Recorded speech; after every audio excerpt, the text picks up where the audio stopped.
آپ کی اتنی اوقات نہیں ہے کہ آپ یہ سارا کچھ کر سکتے. یہ جھوٹی جو ہے نا وہ ڈیش بازیاں چھوڑ دیں, ٹھیک ہے, مجھے تو آپ وکیل بھی نہیں لگتے. اسی پین بلوگر نے جگہ جگہ جا کے معافیاں مانگی, اللہ نبی کے صدقے ہم نے اس کو معاف کیا, لیکن آپ اس نے وکیلوں کا للکارا. کوئی تیری کیا اوقات ہے, تو کسی کو کیا فیم دے گا میرا بھائی, تو کسی کو فیم دے ہی نہیں سکتا, تیری اوقات ہے ہی نہیں. 295A کا مقدمہ ہے جس کے 10 سال سزا ہے اور فائن. ہمارا مقصد کوئی رجب بٹ سے ذاتی دشمنی نہیں تھی, صرف اس نے نماز کی بے حرمتی کی, جس کی وجہ سے ہماری ٹیم نے پرچہ درج کروایا حیدری تھانے میں, کورٹ سے آرڈر لیا تھا ہم لوگوں نے. رجب بٹ اتنا کانفیڈنٹ کیوں ہے؟ رجب بٹ نے کھل کے کچھ باتیں کرنی سٹارٹ کر دی ہے. رجب بٹ اس سے پہلے کبھی آ کے نہیں بولا کسی کے خلاف بھی, نہ کسی کے فیور میں بھی, اور ابھی آ کے اس نے اپنی کچھ دل کی باتیں کر رہا ہے. میں آپ لوگوں کو بتاتا چلوں کہ رجب بٹ میں یہ چینج کیوں آیا ہے, کیوں اس نے یہ بات بولی ہے کہ لاہور کا ایک وکیل ہے, اس نے مجھ سے فہم اٹھایا ہے. اسی طرح کراچی کے ایک وکیل ہے, اس نے مجھ سے فہم اٹھایا, میرے اوپر ناحق پرچہ کیا ہے, اور جو پرچہ لاہور سے ختم ہو گیا تھا وہ دوسرے صوبے میں نہیں کرنا چاہیے تھا. یہ ساری باتیں رجب بٹ اب اتنے ٹائم کے بعد آ کے کیوں کر رہا ہے؟ حیدری تھانے میں اس کے اوپر پرچہ ہے جو کہ ایڈوکیٹ ریاض سولنگی صاحب نے کروایا ہے, اور آپ کو پتہ ہے کہ لاہور کے اندر بھی میاں بلال صاحب نے اس کے اوپر کروایا تھا, جو کہ بعد میں علماء آئے تھے, انہوں نے سارٹ آؤٹ کر دیا تھا, ایک اچھے طریقے کے ساتھ چیزیں ختم ہو گئی تھیں. اچھا, رجب بٹ آیا پاکستان, 295 کی دفعہ اس پہ لگی, اس کی وجہ سے یو کے میں اس کے لیے مسئلے بنے, اس کا ویزا کینسل ہوا, وہ پاکستان آیا. یہ بات ہے اس کی ایڈوکیٹ ریاض سولنگی کی بالکل ٹھیک ہے کہ رجب بٹ کا ویزا جو کینسل ہوا وہ میرے کیس کی وجہ سے ہوا ہے. اس بات پہ وہ خوش بھی ہیں, اور انہوں نے کہا کہ میں نے کہا تھا نا رجب بٹ کو آنا پڑے گا کراچی, تو رجب بٹ کراچی آ چکا ہے. اب رجب بٹ نے کیوں فرسٹ ٹائم آ کے میڈیا پہ یہ ساری باتیں بولی ہیں, اس سے پہلے نہیں بولی تھی. ایک بات میں آپ کو بتاتا چلوں کہ رجب بٹ اس ٹائم پہ اتنا سمارٹ ہو گیا ہے کہ یہ اپنے جو وکیل ہیں میاں اشفاق صاحب, ان سے مشورہ کیے بغیر کوئی ایسی چیز بھی اناؤنس نہیں کرتا. اور دوسری بات یہ کہ رجب بٹ کو یہ بات سمجھ آ گئی ہے کہ جو کیسز ہیں میرے اوپر یہ ختم ہو سکتے ہیں. پہلے معاملات کچھ اور تھے, رجب بٹ کے اوپر جو کیسز تھے, کچھ مذہبی جماعتیں تھیں, ان کی طرف سے بھی پریشر تھا. وہ مذہبی جماعت اس ٹائم پہ غائب ہے. اس ٹائم پہ گراؤنڈ رجب بٹ کے لیے بالکل صاف ہے, اور رجب بٹ کو اس بات کا پتہ بھی چل چکا ہے, کیونکہ وہ آیا ہے, اس نے کورٹ فیس کیے ہیں, کراچی کی ہے, اور اس کو یہ بات سمجھ آ گئی ہے کہ میں عدالت جاؤں گا تو عدالت سے مجھے ان جو کیسز ہیں میرے اوپر, مجھے چھوٹ عدالت ہی دے گی اور کوئی چیز نہیں دے سکتی. اور جو کیس بھی رجب بٹ کے اوپر ہے, آپ سب کو پتہ ہے کہ واقعی کچھ لوگوں نے وہاں سے فہم اٹھایا ہے.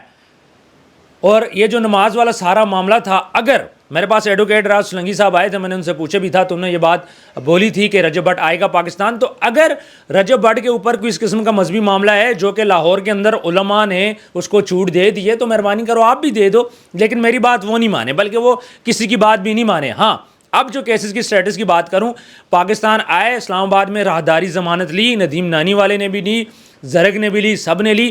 اس کے بعد رجب بٹ جو جا رہا ہے عدالتوں میں, اس کو سمجھ آ گئی ہے کہ یہ تو 2-3 پیشی کے بعد فیصلہ ہی میرے حق میں آ جانا ہے. تو رجب بٹ اس ٹائم پہ کانفیڈنٹ ہو گیا ہے, اس کو قانون کی سمجھ آ چکی ہے کہ ہمارا جو قانون ہے وہ انصاف بھی دیتا ہے. ٹھیک ہے, تو کراچی کے اندر رجب بٹ پیش ہوتا ہے. اس کے بعد جب آپ پیشی پہ جاتے ہو, جب آپ کا وکیل دلائل دیتا ہے, جب جج کے آپ بیہیویئر کو دیکھتے ہو, تو بہت ساری باتیں آپ کو سمجھ آ جاتی ہیں. تو یہاں پہ یہی بات سمجھ آئی کہ آپ کو اگلی پیشی تو مل گئی ہے, اس کے بعد پھر ایک آدھ پیشی یا 2 ملے گی, اور اس کے بعد تمام جو فیصلے ہیں وہ رجب بٹ کے حق میں آنے, جس کی وجہ سے رجب بٹ اب کھل کے اپنی دل کی باتیں کر رہا ہے. میں آپ کو مثال دوں گا سلمان کیس کی, کتنا ٹف کیس تھا, کتنا اس پہ ٹائم لگا, کتنی اس میں پیشی ہوئی, لیکن اینڈ پہ کیا ہوا, سلمان کے فیور میں فیصلہ آ گیا. اس کی ریزن یہ ہوتی ہے کہ دیکھیں, ہر کیس کی پراپر تفتیش ہوتی ہے. ہماری جو عدالتیں ہیں ان کا کام ہی یہی ہے, ہمارے وکلا کا بھی یہی کام ہے کہ ہمارے جو وکیل ہیں ان کو سب چیزوں کی سمجھ ہوتی ہے.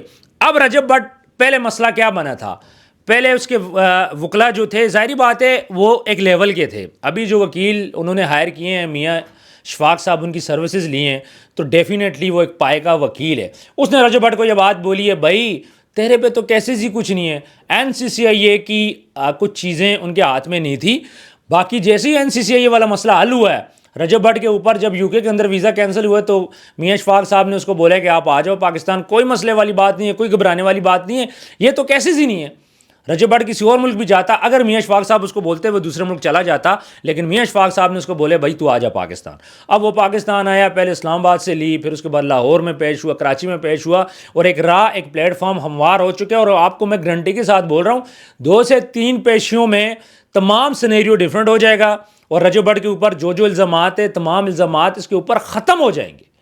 یہ بالکل جس طرح ڈکی والا سین ہے اپنی چیزوں کو فیس کر رہا ہے, اسی طرح رجب فیس کر رہا ہے. لیکن رجب کے لیے ابھی آسانیاں پیدا ہو چکی ہیں, اور رجب کھل کے آ کے کچھ باتیں کر رہا ہے کہ جی فلاں نے مجھ سے فیم لیا, فلاں نے مجھ سے فیم لیا.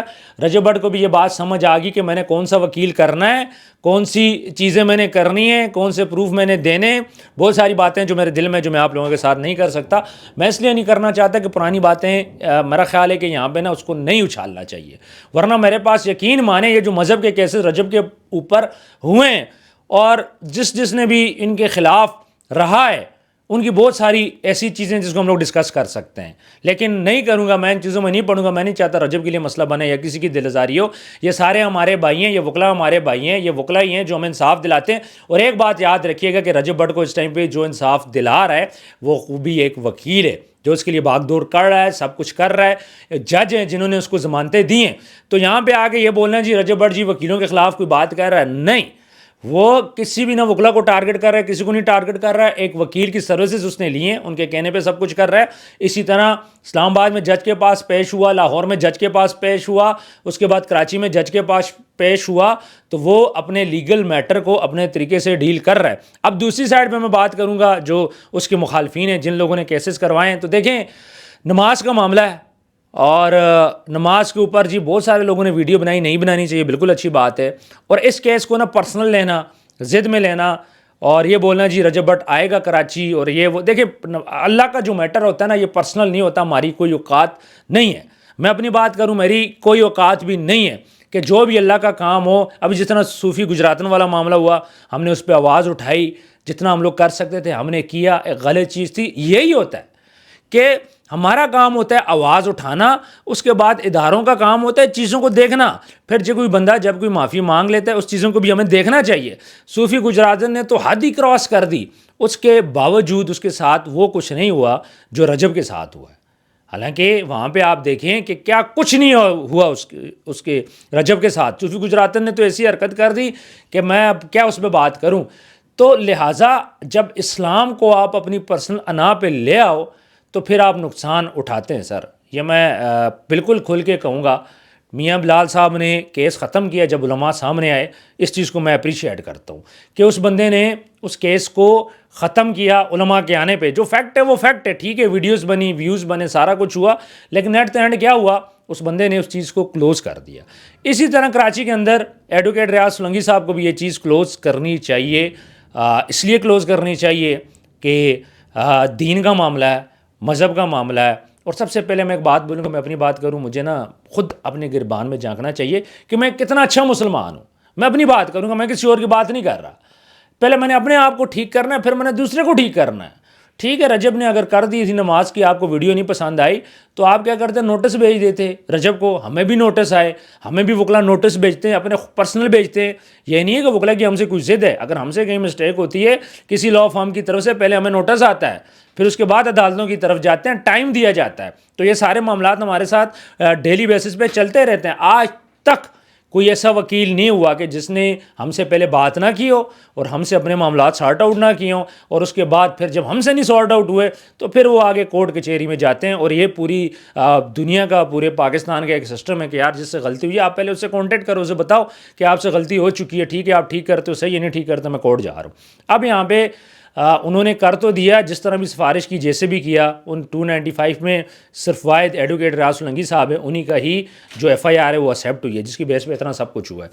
اب ایٹ دا اینڈ یہی کہوں گا کہ جو رجب بٹ ہے اسے سمجھ آ چکی ہے چیزوں کی کہ یہ اتنا کوئی ہوا نہیں اس کے اوپر ہے, اور اس کو جلد انصاف مل جائے گا. تو اب اس کو جو انصاف مل رہا ہے تو وہ کھل کھلا کے آ کے اپنے دل کی جو وہ کہتے ہیں نا ایک بڑاس ہے, وہ بڑاس نکال رہا ہے.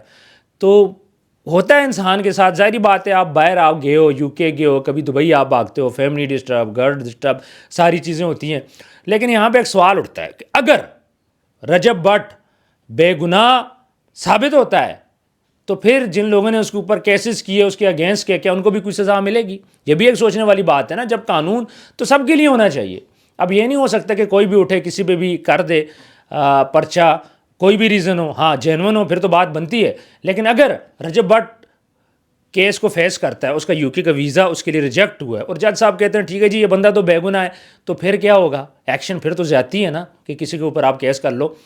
ایٹ دا اینڈ یہی کہوں گا, آگے چیزیں سارٹ آؤٹ ہو رہی ہیں دوبارہ سے پاکستان کے اندر ان کیسز میں کوئی نیا کیس ہو جائے میں نہیں بولتا, پرانے کیسز میں رجب بٹ کو یہ نظر آ گیا ہے کہ بھائی میں چھوٹنے والا ہوں, میرے اوپر سے یہ لائبلٹی ختم ہونے والی ہے, اس لیے رجب بٹ اب کھلا کے آ کے باتیں کر رہا ہے اور بول رہا ہے کہ بھائی کس کس نے کہاں پہ فیم اٹھایا. اب یہاں پہ رجب بٹ سے بہت سے لوگوں نے فیم اٹھایا اور رجب بٹ کو بھی سوچ سمجھنا چاہیے کہ میں کس بندے کو فیم دوں, میں کس بندے کو فیم نہ دوں.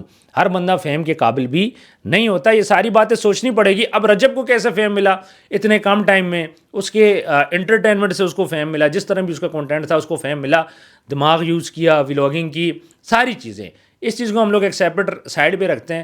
لیکن رجب بٹ سے کن لوگوں نے فیم اٹھایا, کہاں کہاں پہ وہ لوگ آج اس کے ساتھ کھڑے ہیں, کہاں پہ لوگ اس کے خلاف ہیں, یہ ساری باتیں رجب بٹ کو سوچنی پڑیں گی. اپنے آپ کو لمیٹڈ کرنا پڑے گا اور اپنی چیزوں کو دیکھنا پڑے گا. اور جو آڈینس ہے اس کی میں یہی کہوں گا کہ اب اس کے لیے آسانیاں نظر آ رہی ہیں اور جلد یہ سارے کیسز ختم ہو جانے ہیں. میں یہی کہوں گا وکیل صاحب کو, ایڈوکیٹ ریاض سولنگی صاحب کو, کہ چیزوں کو بیٹھ کے سارٹ آؤٹ کر لیں. آپ ایڈوکیٹ ریاض سولنگی صاحب کو چاہیے کہ ختم کر دیں اس معاملے کو, یہیں پہ بس ختم کر دیں. ٹھیک ہے آپ نے جتنا کرنا تھا اس کے ساتھ کر لیا, آپ کی ضد پوری ہوگی, وہ کراچی آ گیا, کیسز وہ ہو رہے ہیں. میرا خیال ہے کہ مل بیٹھ کے اس معاملے کو سارٹ آؤٹ کرنا چاہیے. اگر ایڈوکیٹ ریاض سولنگی صاحب میری ویڈیو دیکھ رہے ہیں, اگر وہ اس طرح کچھ چاہتے ہیں تو بالکل جی ہم لوگ تیار ہیں, سٹنگ بھی ہو جائے گی, سارا کچھ بھی ہو جائے گا. تھوڑا سا آپ کمپرومائز کریں, تھوڑا سا رجب کر لے گا, گلے شکوے دور کریں. ہم سب مسلمان ہیں, ہم سب دائرہ اسلام کے اندر ہیں, غلطیاں سب سے ہوتی ہیں. چاہے اگر آپ نے کیس کر کے غلطی کی یا رجب بٹ کی طرف سے کوئی غلطی ہوئی, غلطی سب سے ہوتی ہے. لیکن اچھا انسان وہی ہے جو معاف کرے, اور یہ اللہ کی رضا کا معاملہ ہے, یہ ہمارا پرسنل معاملہ اس ٹائم پہ نہیں ہے. ہاں رجب بٹ نے اگر غلطی کی ہوتی تو پھر وہ ڈیفینیٹلی سزا کا مستحق تھا. لیکن رجب بٹ کے ساتھ کس نے کتنی خنس نکالی, کس نے کیا کیا, یہ ساری چیزیں ساتھ ساتھ آپ لوگ دیکھتے رہیں, ہم آپ کو بتاتے رہیں. کامنٹ سیکشن میں اپنی رائے ضرور دیجیے گا. مزید کوئی انفارمیشن آپ کے پاس ہمارے ساتھ ضرور شیئر کیجیے گا. اپنا ڈھیر سارا خیال رکھیں, ملتے ہیں نیکسٹ ویڈیو میں. اللہ حافظ.